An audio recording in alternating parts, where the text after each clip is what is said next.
சற்று முன் கிடைக்கப்பெற்ற செய்தி. திமுகவின் கூட்டணி உடைந்தது. வெளியான தகவலால் பரபரப்பு.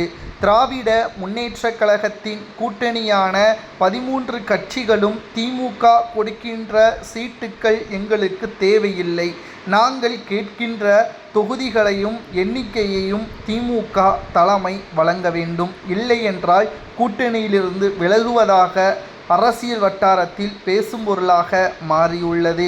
அதாவது திமுகவின் கூட்டணி உடைந்தது என்று சமூக வலைதளங்களில் பரவலாக பேசப்பட்டு வரக்கூடிய நிலையில் விடுதலை சிறுத்தைகள், கம்யூனிஸ்ட், காங்கிரஸ் போன்ற கட்சிகள் இதற்கு முன்னால் 2021 சட்டசபை தேர்தலின் பொழுது வழங்கப்பட்ட தொகுதிகளை விட 2 மடங்கு அதிகமாக வழங்க வேண்டும், ஆட்சியிலும் அதிகாரத்திலும் பங்கு வழங்க வேண்டும் என்று திமுகவின் தலைமையிடம் கூட்டணி கட்சிகள் பேச்சுவார்த்தை நடத்தி வருவதாகவும் தற்பொழுது தகவல்கள் கிடைக்கப்பெற்றுள்ளது.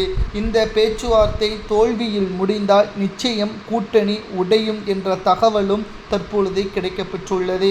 2வது முறை ஸ்டாலின் அவர்கள் முதல்வராக வேண்டும், கலைஞரால் சாதிக்க முடியாதது ஸ்டாலினால் வரலாற்று சாதனையை படைக்க வேண்டும் என்ற எண்ணம் ஸ்டாலின் அவர்களுக்கு இருக்கிறது. அதை நிறைவேற்றுவதற்கு நிச்சயமாக திமுகவின் கூட்டணிகள் அதற்கு ஒத்துழைக்க வேண்டும். அப்படி அவர்கள் தடுமாறும் பட்சத்தில் திமுக கூட்டணி சுக்குநூறாக உடையும் என்ற தகவலும் தற்பொழுது நமக்கு கிடைக்கப்பெற்றுள்ளது.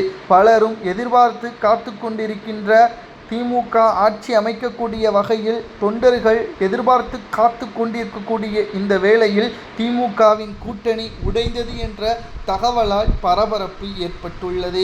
இன்னும் ஒரு சில வாரங்களில் கூட்டணி பற்றியான அதிகாரப்பூர்வமான அறிவிப்புகள் வெளியாகும். அதில் திமுகவின் கூட்டணி உடைந்ததா அல்லது நிச்சயமாக கூட்டணி வாய்ப்புகள் அதிகாரப்பூர்வமான வெற்றியை ஏற்படுத்தியதா என்பதை பொறுத்திருந்து பார்க்கலாம். 2வது முறை திமுக வெற்றியடையுமா தோல்வியடையுமா என்பதை கூறுங்கள்.